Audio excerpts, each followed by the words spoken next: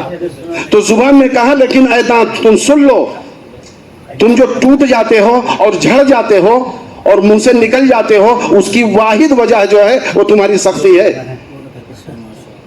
اور میں 100 سال کا آدمی ہو جائے، بوڑھا ہو جائے، مر جائے، میں نرم ہوں، اس لیے کسی کے منہ سے باہر نہیں جاتی. میں جھڑتی نہیں، میں ٹوٹتی نہیں. اس کی وجہ یہ ہے کہ میں نرم ہوں. ارے بھائی سمجھ گئے؟ دانت سے کہا تمہارے ٹوٹنے کی وجہ تمہاری سختی ہے اور میرے نہ ٹوٹنے کی وجہ میری نرمی ہے. لمبا مضمون دیا تھا بزرگ دوستو، لیکن نیچے لکھا تھا کہ اللہ کو ناپسند ہے سختی زبان میں رکھی نہیں ہے، اس لیے ہڈی زبان میں. اللہ کو ناپسند ہے سختی زبان میں رکھی نہیں ہے، اس لیے ہڈی زبان میں. عمر رضی اللہ تعالیٰ عنہ نے ایک صحابی کو ایک علاقے کا گورنر بنایا، پرچہ بھی دے دیا. بچہ آیا عمر رضی اللہ عنہ کی گود میں کھیلنے لگا، اور جب کھیلنے لگا تو صحابی کہنے لگے امیر المومنین آپ نے مجھے گورنر بنایا فلاں صوبے کا، اور بچہ آگے آپ اس سے محبت کرنے لگے، اس سے پیار فرمانے لگے. عمر رضی اللہ تعالیٰ عنہ فرمایا تمہارے اولاد نہیں ہے؟ کیا اولاد ہے کہ تم اس سے پیار نہیں کرتے ہو؟ کہ نہیں میں پیار نہیں کرتا. عمر رضی اللہ تعالیٰ فرمایا پرچہ ادھر لاؤ. پرچہ لے کے پھاڑ کے پھینک دیا. فرمایا جو اپنے بچوں سے نہ پیار کرے وہ امت سے کیا پیار کرے گا؟ تم گورنر بنائے جانے کے قابل نہیں ہو. اور گورنری سے ان کو معزول کر دیا. میرے بھائیو بزرگو دوستو، یہ میں عرض کر رہا تھا، یہ کام ہے، کام کا ایک نہج ہے. جب اس نہج سے کیا جائے گا تو نفع ہوگا. سمجھ رہے؟ تو میں یہ عرض کر رہا تھا کہ قلم اصل نہیں ہے، قدم اصل ہے.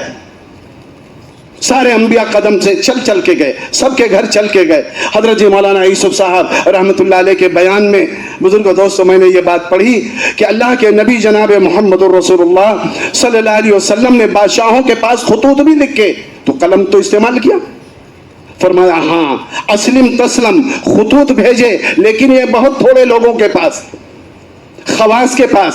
وہاں یوسف رحمۃ اللہ علیہ نے فرمایا کہ خواص پہ محنت قلم کے ذریعے، عوام پہ محنت قدم کے ذریعے.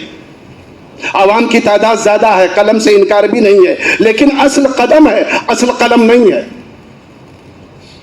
چل چل کے جانا، دعوت میں جانا، گشتوں میں جانا، بلا کے لانا. اور بزرگوں دوستو لکھا ہے، فرمایا ایسے ہی سنت اصل ہے، فیشن اصل نہیں ہے. آج ہم دیکھیں کہ بزرگوں دوستو ہمارے گھرانوں میں، ہمارے بچوں میں فیشن ہے یا سنت ہے. آدمی خود فیصلہ کر لے گا ہم سنتوں پہ ہیں یا فیشن پہ ہیں. سنت میں مجاہدہ ہے، مجاہدے پہ ہدایت ہے. خلاف سنت کوئی بات ہوگی اس میں کوئی مجاہدہ نہیں، وہ نفس کے مطابق ہے اور اس پہ کوئی ہدایت بھی نہیں ہے. خلاف سنت. فرمایا آج پوری دنیا کے اندر بزرگوں دوستو فیشن اور رواجی طریقوں کو لوگ اپنا رہے ہیں.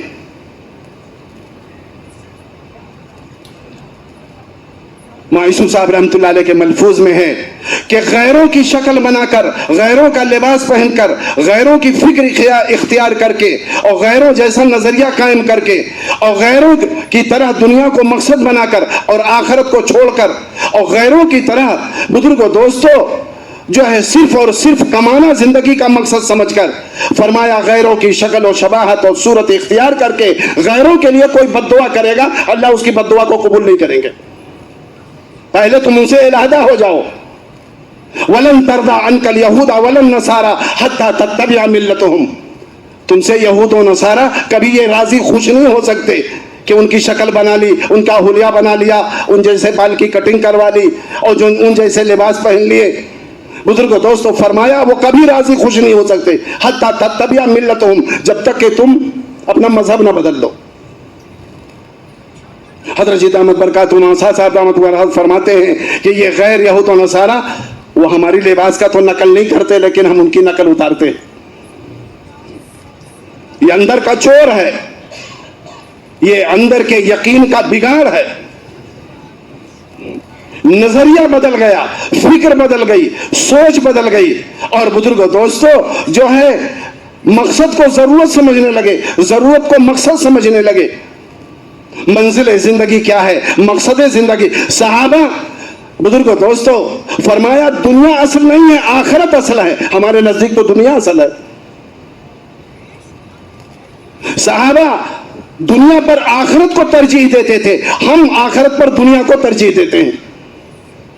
یوسف صاحب رحمۃ اللہ علیہ کا ملفوظ ہے، جس محنت کے ذریعے لوگ اپنے مسائل کے حل کا یقین کریں گے اس محنت میں زیادہ لگائیں گے. آج ہم دیکھ لیں، ہم اور آپ آج کا مسلمان زیادہ وقت کہاں لگا رہا ہے؟ جہاں جیسا یقین ہے وہاں لگا رہا ہے. کسی کا یقین کھیتی سے ہے، کھیتی پہ لگا رہا ہے. کسی کا یقین ملازمت سے ہے، ملازمت پہ لگا رہا ہے. کسی کا یقین تجارت پہ ہے، تجارت پہ لگا رہا ہے. اور دین پہ کہ گن گن کے مہینے میں 3 دن، سال کا چلہ، زندگی میں ایک دفعہ 4 مہینے. دین کے لیے گن کے وقت اور دنیا کے لیے انگنت. کیوں؟ یقین وہاں سے جڑا ہوا ہے.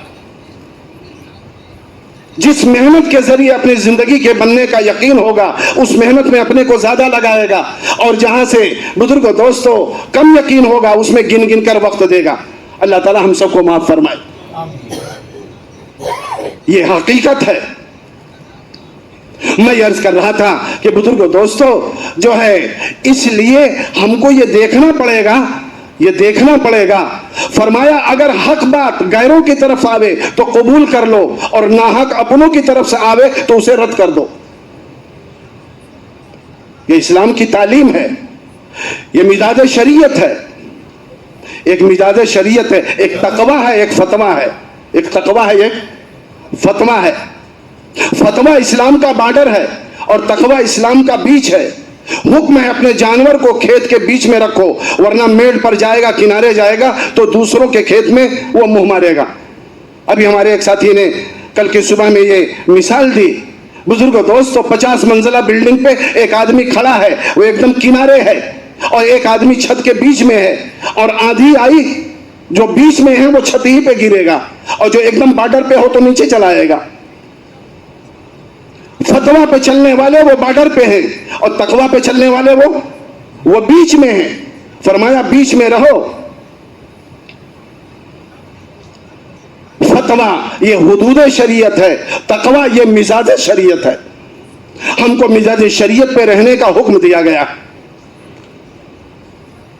میرے بھائیوں بزرگوں دوستو حضرت مولانا یوسف صاحب رحمۃ اللہ علیہ نے ایک بات اور لکھی. فرمایا بعض دفعہ لوگوں کا امتحان ہوتا ہے اطاعت میں، اطاعت میں امتحان ہوتا ہے، تو وہ اطاعت کے امتحان میں ناکام ہو جاتے ہیں اور وہ فیل ہو جاتے ہیں.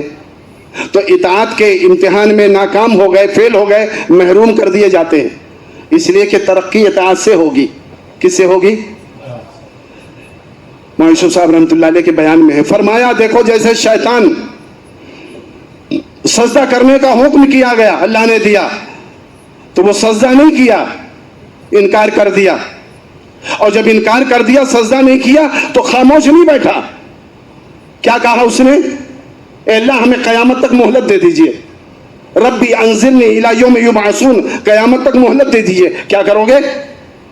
کہ آپ کے بندوں کو بہکاؤں گا، آپ کے بندوں کو بہکاؤں گا. مولانا یوسف صاحب رحمۃ اللہ علیہ نے یہ فرمایا. بزرگوں دوستو ایسے بعض لوگ اطاعت میں ناکام ہو جاتے ہیں اور وہ محروم کر دیے جاتے ہیں، تو وہ اس پہ خاموش ہو کے بیٹھتے نہیں. جیسے شیطان دوسروں کو بہکاتا تھا ویسے یہ بہکا کر اپنا گروپ بناتے ہیں. کیا کرتے ہیں؟ شیطان نے مہلت مانگی تھی، جب مردود کر دیا گیا، ملعون قرار دیا گیا، تو اس نے کہا قیامت تک کے لیے مہلت دے دی. مہلت بھی مل گئی.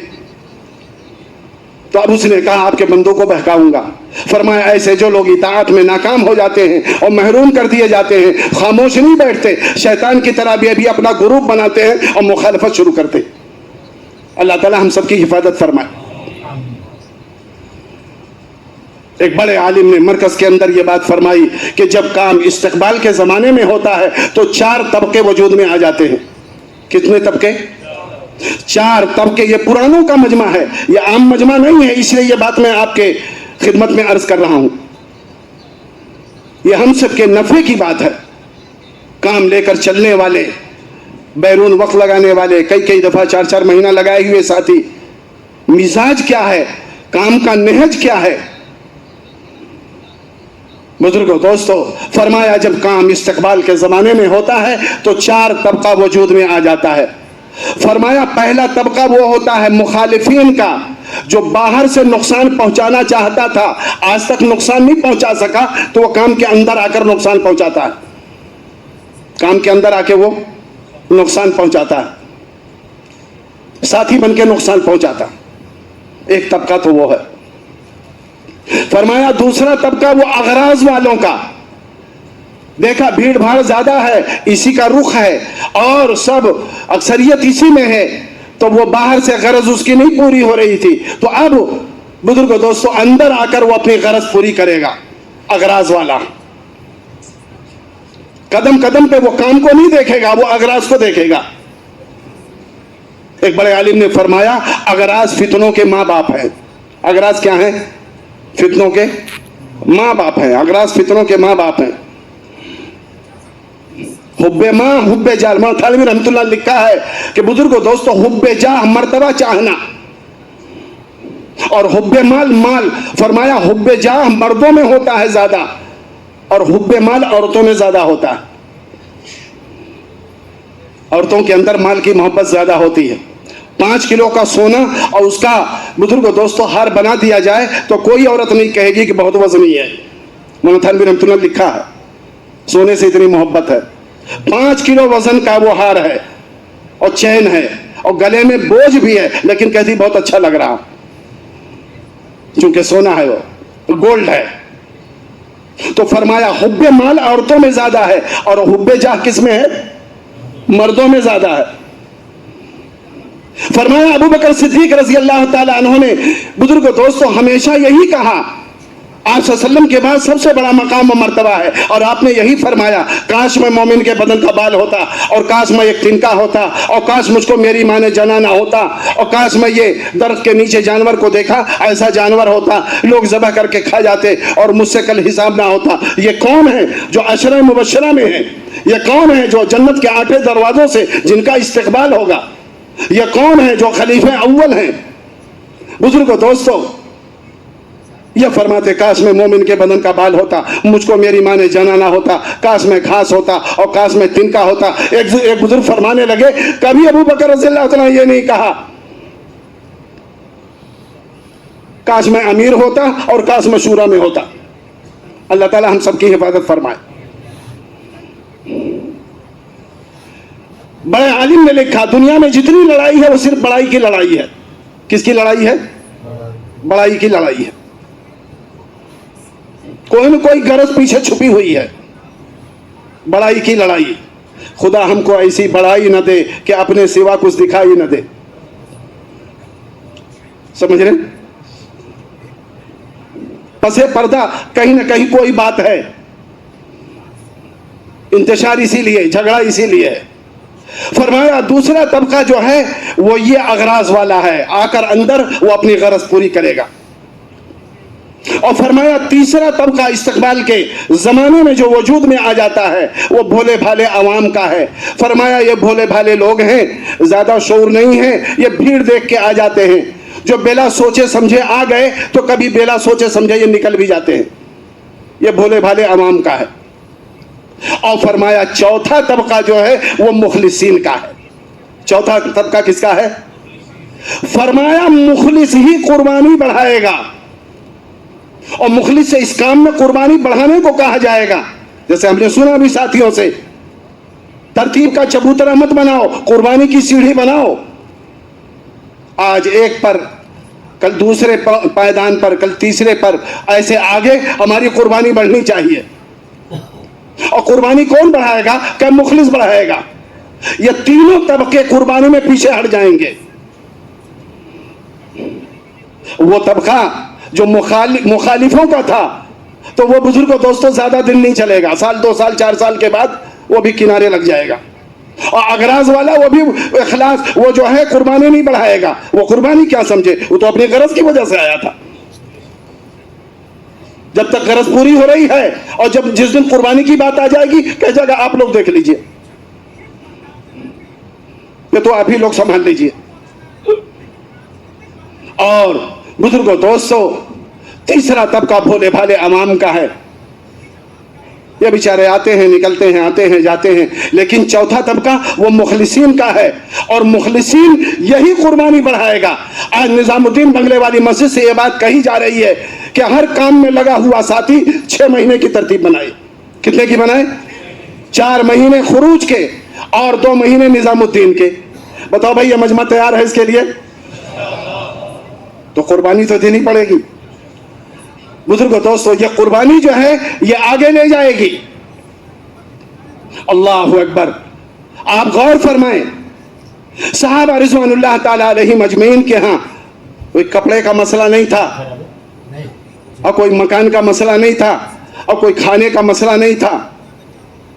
صحابہ رضوان اللہ تعالی علیہم وہ ہمارے لیے نمونہ، وہ ایمان میں بھی نمونہ ہیں، وہ عمل میں بھی نمونہ ہیں، وہ یقین میں بھی نمونہ ہے، وہ علم میں بھی نمونہ ہے، وہ ذکر میں بھی نمونہ ہے، وہ ایثار میں بھی نمونہ ہے، وہ اکرام میں بھی نمونہ ہے، وہ صبر شکر میں بھی نمونہ ہے، تقوی توکل میں بھی نمونہ ہے، خدمت خلق میں بھی نمونہ ہے، راہ خدا میں نکلنے میں جان دینے میں بھی نمونہ ہے.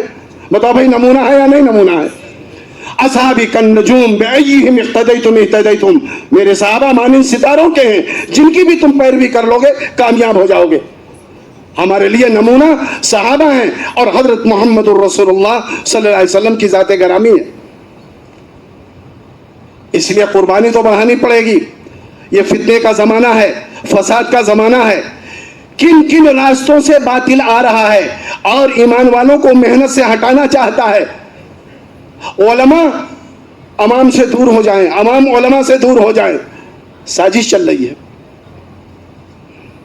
میں تو عرض کیا کرتا ہوں، دارالعلوم دیوبند اس کے جو ہے قائم ہونے کی وجہ جو ہے، یا مظاہر العلوم سہارنپور حضرت شیخ زکریہ رحمۃ اللہ علیہ، یا آپ دارالعلوم ندوۃ العلماء عالمیہ صاحب رحمۃ اللہ علیہ جو قائم کیا، یا اسی طریقے سے دیگر مدارس، چاہے امدادیہ ہو، شاہی ہو مراد آباد کے، یا اور جتنے مدارس ہیں، مدارس کے پلیٹ فارم سے، جمعیت علماء کے پلیٹ فارم سے، خانقاہوں کے پلیٹ فارم سے، اس کے علاوہ اور کوئی مقصد نہیں ہے کہ دنیا سے گمراہی ختم ہو جاوے اور لوگ جہنم سے ہٹ کر جنت میں جانے والے بن جاویں، اور لوگ راہ راست پہ آ جاویں، اور سب کو ہدایت مل جاوے، اور سب لوگ اچھی زندگی گزارنے والے بن جاویں، اللہ کے بندے بن کے زندگی گزاریں. اس کے علاوہ ان تمام مدارس اور ان پلیٹ فارم سے کام کرنے کا اس کے علاوہ کوئی دوسرا مقصد نہیں. عالم کی یہی ذمہ داری ہے، حافظ کی یہی ذمہ داری ہے، مفتی کی یہی ذمہ داری ہے، قاری کی یہی ذمہ داری ہے، امام کی یہی ذمہ داری ہے، مدرس کی یہی ذمہ داری ہے. بزرگوں دوستو، ہر ایک کی ذمہ داری یہی ہے.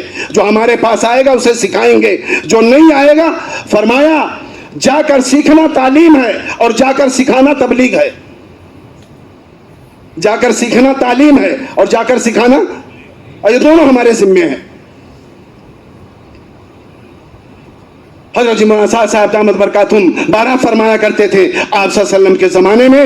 بزرگوں دوستو، اس زمانے میں تو کوئی کتاب بھی اکٹھا نہیں تھی، قرآن شریف بھی اکٹھا نہیں تھا، یکجا نہیں تھا، وہ آپ کے بعد اکٹھا کیا گیا. جو وہی آپ پہ نازل ہوتی تھی مسجد نبوی میں بتا دیتے تھے، صحابہ اس کو سن کر اپنے گھر جا کر اپنے بچوں سے، بیوی سے بتا دیتے تھے.